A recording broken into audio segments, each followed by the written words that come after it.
Chapter 15. Dr. Seward's Diary, continued. For a while sheer anger mastered me. It was as if he had during her life struck Lucy on the face. I smote the table hard, and rose up as I said to him, "Dr. Van Helsing, are you mad?" He raised his head and looked at me, and somehow the tenderness of his face calmed me at once. "Would I were," he said. "Madness were easy to bear compared with truth like this. Oh, my friend, why, think you, did I go so far round, why take so long to tell you so simple a thing? Was it because I hate you, and have hated you all my life? Was it because I wished to give you pain?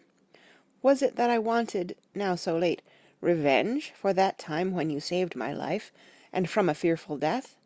Ah, no." "Forgive me," I said. He went on. "My friend, it was because I wished to be gentle in the breaking to you, for I know you have loved that so sweet lady. But even yet I do not expect you to believe. It is so hard to accept at once any abstract truth that we may doubt such to be possible when we have always believed the no of it.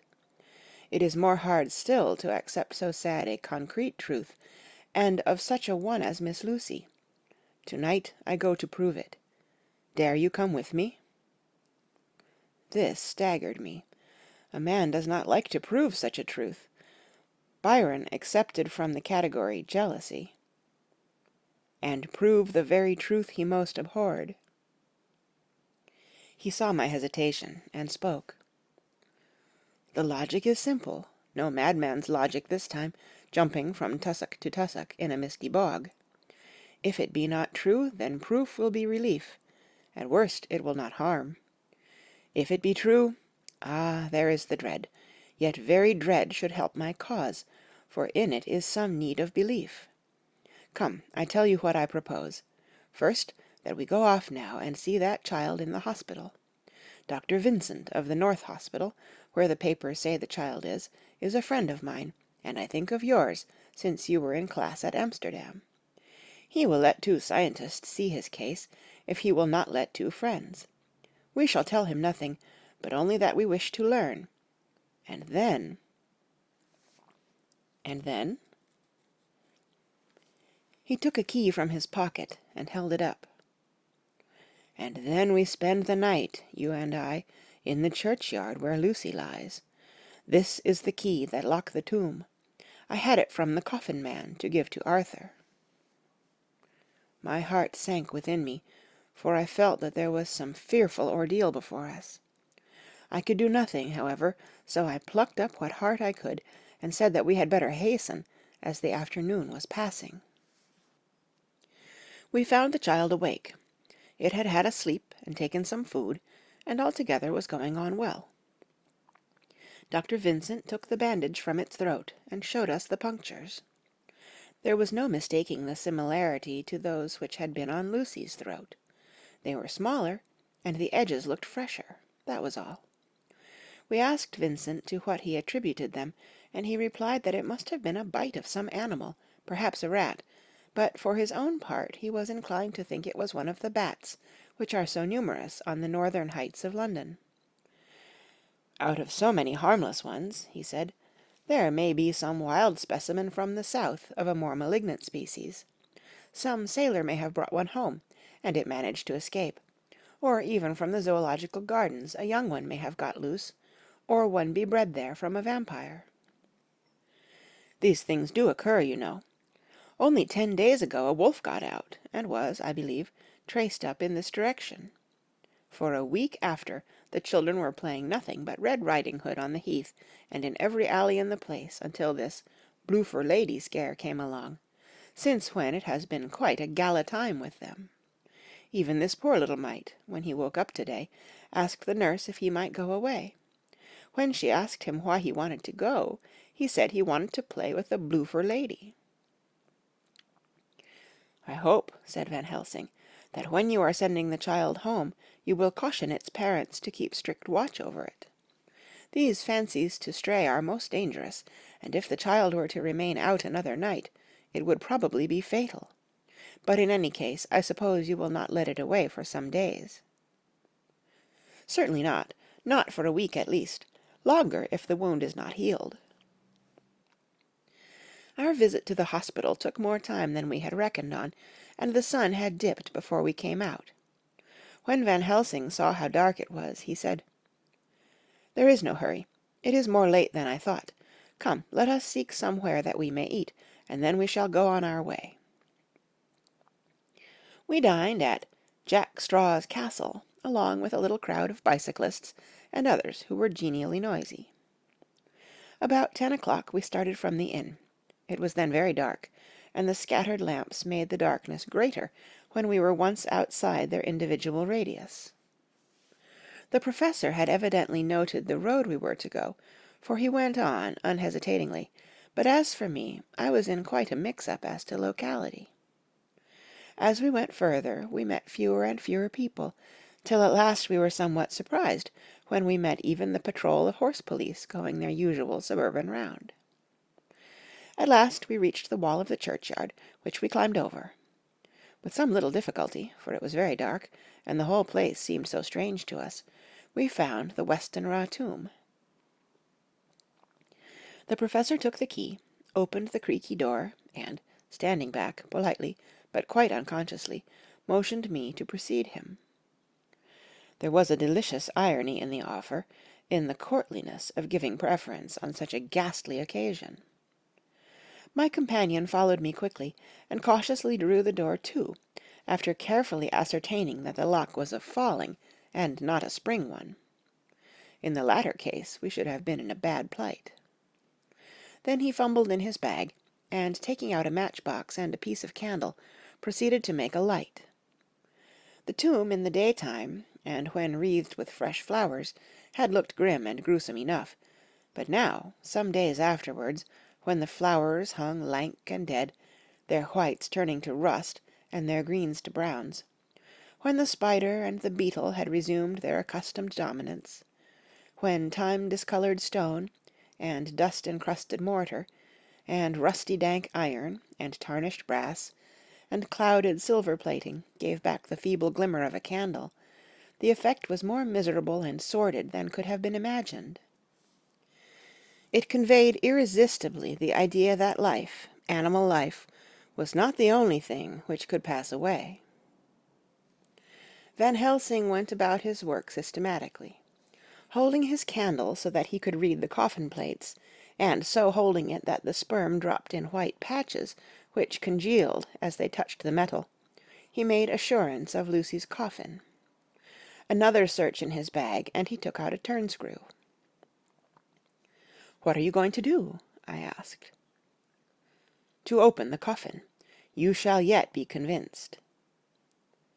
Straightway he began taking out the screws, and finally lifted off the lid, showing the casing of lead beneath. The sight was almost too much for me.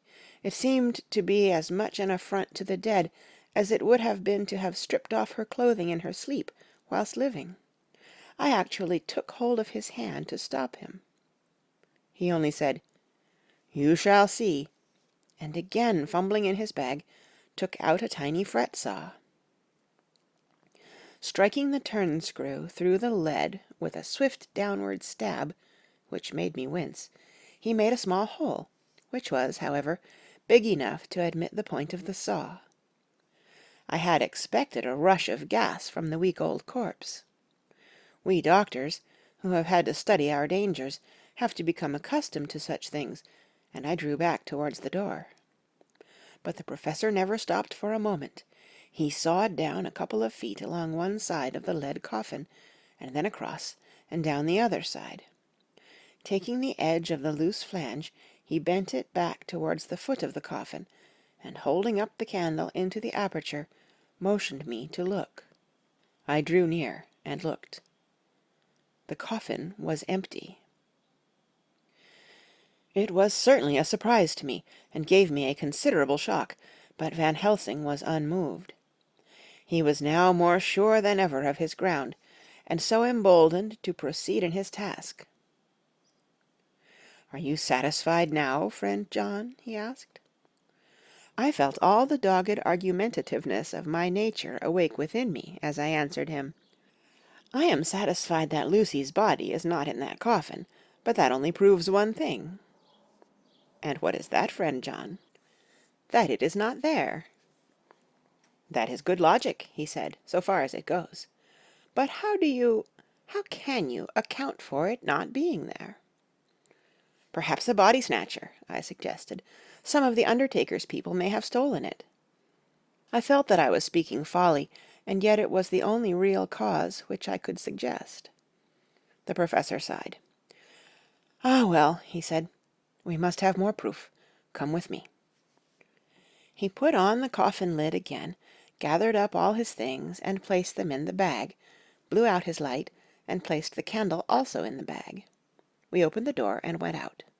Behind us he closed the door and locked it. He handed me the key, saying, "Will you keep it? You had better be assured." I laughed.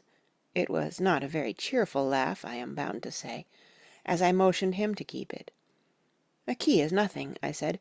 "There may be duplicates, and anyhow it is not difficult to pick a lock of that kind." He said nothing, but put the key in his pocket.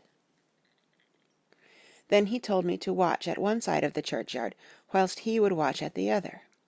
I took up my place behind a yew tree, and I saw his dark figure move until the intervening headstones and trees hid it from my sight.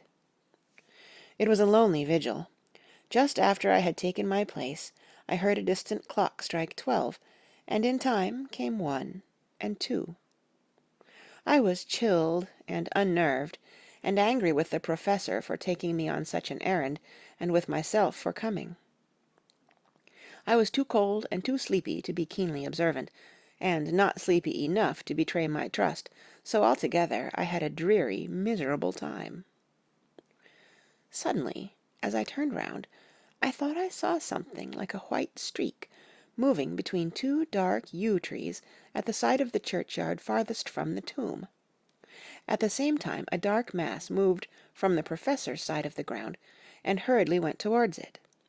Then I too moved, but I had to go round headstones and railed-off tombs, and I stumbled over graves. The sky was overcast, and somewhere far off an early cock crew. A little way off, beyond a line of scattered juniper trees, which marked the pathway to the church, a white, dim figure flitted in the direction of the tomb. The tomb itself was hidden by trees, and I could not see where the figure disappeared. I heard the rustle of actual movement where I had first seen the white figure, and, coming over, found the Professor holding in his arms a tiny child. When he saw me, he held it out to me, and said, "Are you satisfied now?" "No," I said, in a way that I felt was aggressive. "Do you not see the child?" "Yes, it is a child, but who brought it here? And is it wounded?" I asked. "We shall see," said the Professor, and with one impulse we took our way out of the churchyard, he carrying the sleeping child. When we had got some little distance away, we went into a clump of trees, and struck a match, and looked at the child's throat. It was without a scratch or scar of any kind. "Was I right?" I asked triumphantly. "We were just in time," said the Professor thankfully.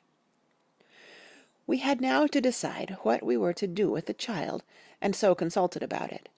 If we were to take it to a police station, we should have to give some account of our movements during the night. At least, we should have had to make some statement as to how we had come to find the child. So finally we decided that we would take it to the heath, and when we heard a policeman coming, we would leave it where he could not fail to find it. We would then seek our way home as quickly as we could. All fell out well. At the edge of Hampstead Heath we heard a policeman's heavy tramp, and laying the child on the pathway, we waited and watched until he saw it as he flashed his lantern to and fro. We heard his exclamation of astonishment, and then we went away silently. By good chance we got a cab near the Spaniards, and drove to town. I cannot sleep, so I make this entry. But I must try to get a few hours' sleep, as Van Helsing is to call for me at noon. He insists that I shall go with him on another expedition. 27th of September. It was 2 o'clock before we found a suitable opportunity for our attempt. The funeral held at noon was all completed, and the last stragglers of the mourners had taken themselves lazily away, when, looking carefully from behind a clump of alder trees, we saw the sexton lock the gate after him. We knew then that we were safe till morning, did we desire it, but the professor told me that we should not want more than an hour at most. Again I felt that horrid sense of the reality of things, in which any effort of imagination seemed out of place, and I realized distinctly the perils of the law which we were incurring in our unhallowed work. Besides, I felt it was also useless. Outrageous as it was to open a leaden coffin, to see if a woman dead nearly a week were really dead, it now seemed the height of folly to open the tomb again, when we knew, from the evidence of our own eyesight, that the coffin was empty. I shrugged my shoulders, however, and rested silent, for Van Helsing had a way of going on his own road, no matter who remonstrated. He took the key, opened the vault, and again courteously motioned me to proceed. The place was not so gruesome as last night, but oh, how unutterably mean-looking when the sunshine streamed in. Van Helsing walked over to Lucy's coffin, and I followed. He bent over, and again forced back the leaden flange, and then a shock of surprise and dismay shot through me. There lay Lucy, seemingly just as we had seen her the night before her funeral. She was, if possible, more radiantly beautiful than ever, and I could not believe that she was dead. The lips were red, nay, redder than before, and on the cheeks was a delicate bloom. "Is this a juggle?" I said to him. "Are you convinced now?" said the professor in response, and as he spoke he put over his hand, and in a way that made me shudder, pulled back the dead lips, and showed the white teeth. "See," he went on, "see, they are even sharper than before, with this and this," and he touched one of the canine teeth, and that below it. "The little children can be bitten. Are you of belief now, friend John?"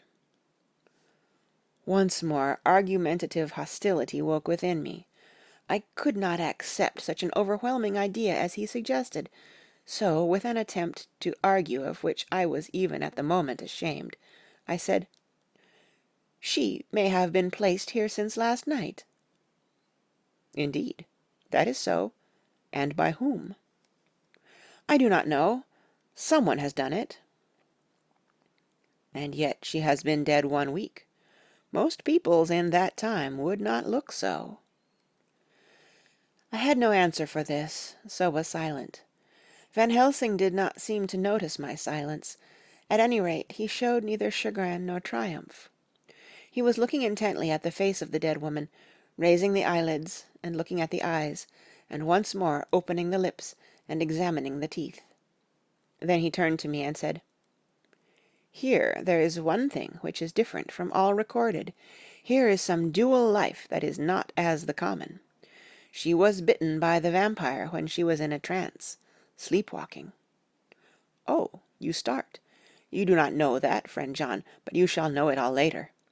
And in trance could he best come to take more blood.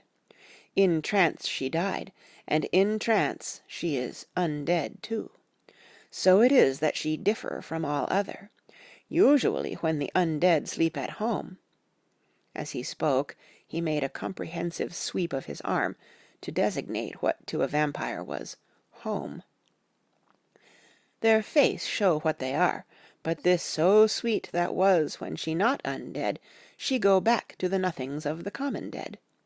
There is no malign there, see, and so it make hard that I must kill her in her sleep." This turned my blood cold, and it began to dawn upon me that I was accepting Van Helsing's theories. But if she were really dead, what was there of terror in the idea of killing her? He looked up at me, and evidently saw the change in my face, for he said almost joyously, "Ah, you believe now?" I answered, "Do not press me too hard all at once. I am willing to accept. How will you do this bloody work?" I shall cut off her head and fill her mouth with garlic, and I shall drive a stake through her body." It made me shudder to think of so mutilating the body of the woman whom I had loved. And yet the feeling was not so strong as I had expected. I was, in fact, beginning to shudder at the presence of this being, this undead, as Van Helsing called it, and to loathe it.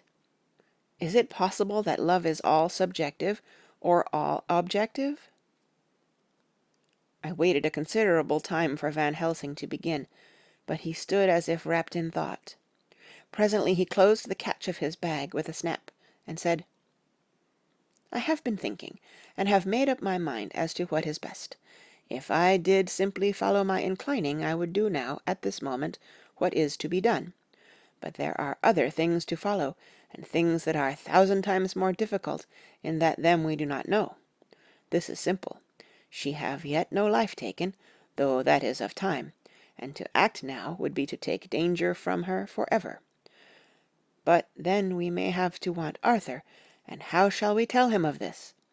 If you, who saw the wounds on Lucy's throat, and saw the wounds so similar on the child's at the hospital, if you, who saw the coffin empty last night, and full to-day, with a woman who have not changed, only to be more rose and more beautiful in a whole week after she die, if you know of this, and know of the white figure last night that brought the child to the churchyard, and yet of your own senses you did not believe, how, then, can I expect Arthur, who know none of those things, to believe? He doubted me when I took him from her kiss when she was dying. I know he has forgiven me because in some mistaken idea I have done things that prevent him say good-bye as he ought. And he may think that in some more mistaken idea this woman was buried alive, and that in most mistake of all we have killed her. He will then argue back that it is we, mistaken ones, that have killed her by our ideas, and so he will be much unhappy always. Yet he never can be sure, and that is the worst of all. And he will sometimes think that she he loved was buried alive, and that will paint his dreams with horrors of what she must have suffered, and again he will think that we may be right, and so his so beloved was, after all, an undead. No, I told him once, and since then I learn much. Now, since I know it is all true, 100,000 times more do I know that he must pass through the bitter waters to reach the sweet. He, poor fellow, must have 1 hour that will make the very face of heaven grow black to him. Then we can act for good all round, and send him peace. My mind is made up. Let us go. You return home for to-night to your asylum, and see that all be well. As for me, I shall spend the night here in this churchyard in my own way. To-morrow night you will come to me to the Berkeley Hotel at 10 of the clock. I shall send for Arthur to come too, and also that so fine young man of America that gave his blood. Later we shall all have work to do. I come with you so far as Piccadilly, and there dine, for I must be back here before the sun set." So we locked the tomb and came away, and got over the wall of the churchyard, which was not much of a task, and drove back to Piccadilly. Note left by Van Helsing in his portmanteau, Berkeley Hotel, directed to John Seward, M.D. Not delivered. 27th of September. Friend John, I write this in case anything should happen. I go alone to watch in that churchyard. It pleases me that the undead Miss Lucy shall not leave to-night, that so on the morrow night she may be more eager. Therefore I shall fix some things she not like, garlic and a crucifix, and so seal up the door of the tomb. She is young as undead, and will heed. Moreover, these are only to prevent her coming out. They may not prevail on her wanting to get in, for then the undead is desperate, and must find the line of least resistance, whatsoever it may be. I shall be at hand all the night from sunset till after the sunrise, and if there be aught that may be learned, I shall learn it. For Miss Lucy, or from her, I have no fear, but that other to whom is there that she is undead, he have now the power to seek her tomb and find shelter. He is cunning, as I know from Mr. Jonathan, and from the way that all along he have fooled us when he played with us for Miss Lucy's life, and we lost, and in many ways the undead are strong. He have always the strength in his hand of 20 men, even we 4 who gave our strength to Miss Lucy, it also is all to him. Besides, he can summon his wolf, and I know not what. So, if it be that he come thither on this night, he shall find me, but none other shall, until it be too late. But it may be that he will not attempt the place. There is no reason why he should. His hunting ground is more full of game than the churchyard where the undead woman sleep, and the one old man watch. Therefore I write this in case. Take the papers that are with this, the diaries of Harker and the rest, and read them, and then find this great undead, and cut off his head, and burn his heart, or drive a stake through it, so that the world may rest from him. If it be so, farewell. Van Helsing. Dr. Seward's Diary, 28th of September. It is wonderful what a good night's sleep will do for one.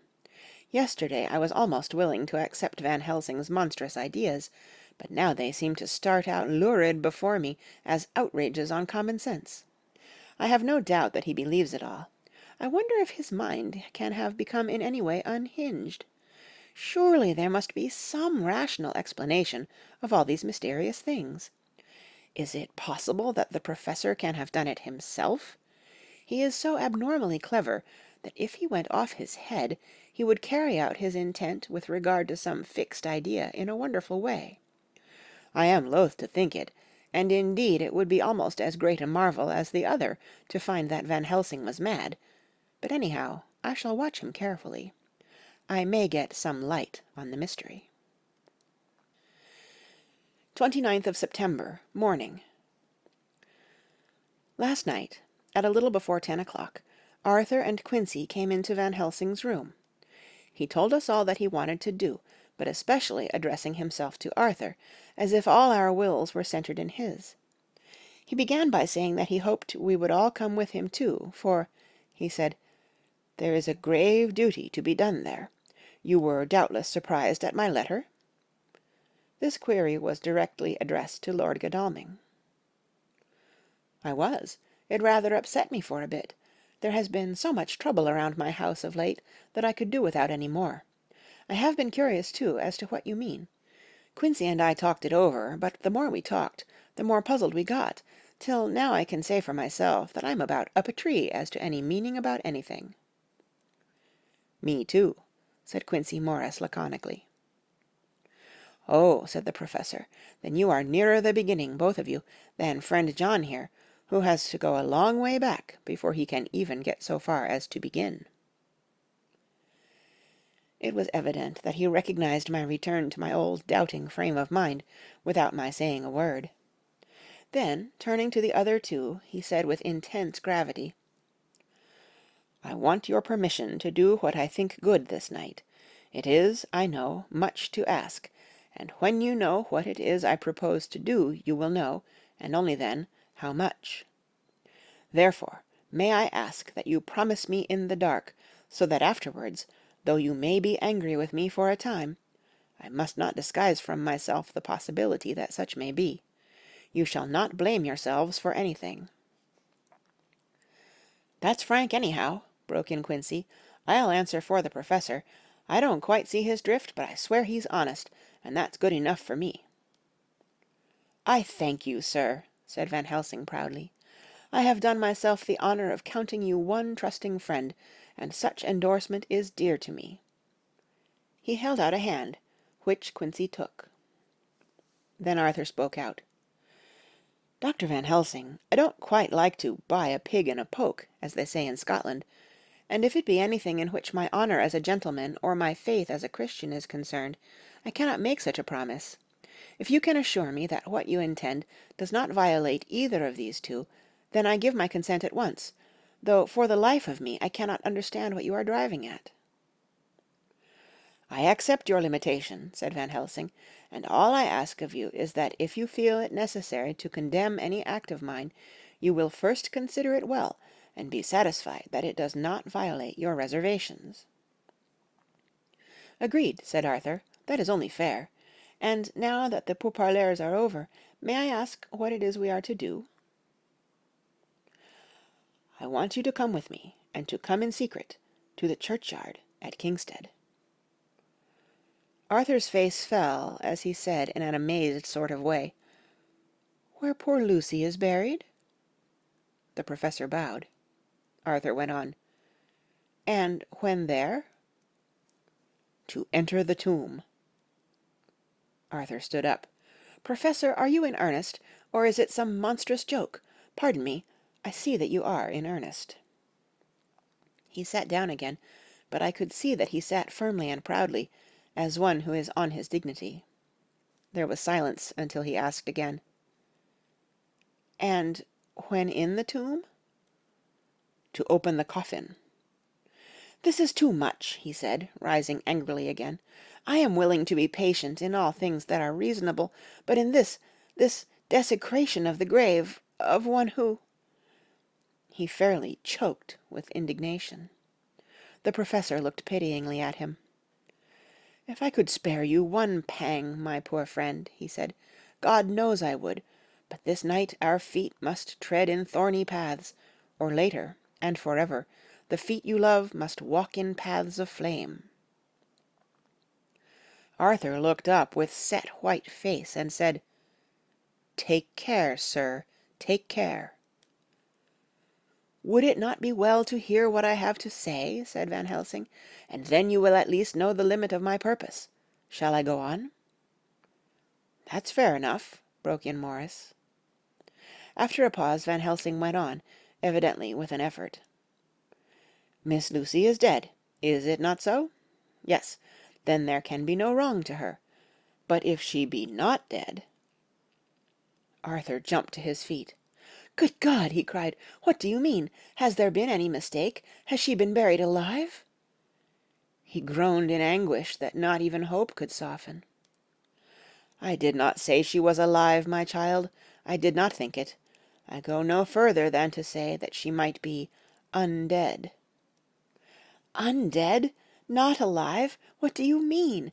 Is this all a nightmare, or what is it?" "There are mysteries which men can only guess at, which age by age they may solve only in part. Believe me, we are now on the verge of one, but I have not done. May I cut off the head of dead Miss Lucy?" "Heavens and earth, no!" cried Arthur, in a storm of passion. "Not for the wide world will I consent to any mutilation of her dead body. Dr. Van Helsing, you try me too far. What have I done to you that you should torture me so? What did that poor sweet girl do that you should want to cast such dishonor on her grave? Are you mad that speak such things, or am I mad to listen to them? Don't dare to think more of such a desecration. I shall not give my consent to anything you do. I have a duty to do in protecting her grave from outrage, and by God I shall do it." Van Helsing rose up from where he had all the time been seated, and said, gravely and sternly, "My Lord Godalming, I too have a duty to do, a duty to others, a duty to you, a duty to the dead, and by God I shall do it. All I ask you now is that you come with me, that you look and listen, and if, when later I make the same request, you do not be more eager for its fulfillment even than I am, then I shall do my duty, whatever it may seem to me. And then, to follow of your lordship's wishes, I shall hold myself at your disposal to render an account to you when and where you will." His voice broke a little, and he went on with a voice full of pity. "But, I beseech you, do not go forth in anger with me. In a long life of acts which were often not pleasant to do, and which sometimes did wring my heart, I have never had so heavy a task as now. Believe me that if the time comes for you to change your mind towards me, one look from you will wipe away all this so sad hour, for I would do what a man can to save you from sorrow. Just think, for why should I give myself so much of labor and so much of sorrow? I have come here from my own land to do what I can of good, at the first to please my friend John, and then to help a sweet young lady, whom, too, I came to love. For her, I am ashamed to say so much, but I say it in kindness, I gave what you gave, the blood of my veins. I gave it, I, who was not like you her lover, but only her physician and her friend. I gave to her my nights and days, before death, after death, and if my death can do her good even now, when she is the dead undead, she shall have it freely." He said this with a very grave, sweet pride, and Arthur was much affected by it. He took the old man's hand, and said in a broken voice, "Oh, it is hard to think of it, and I cannot understand, but at least I shall go with you, and wait."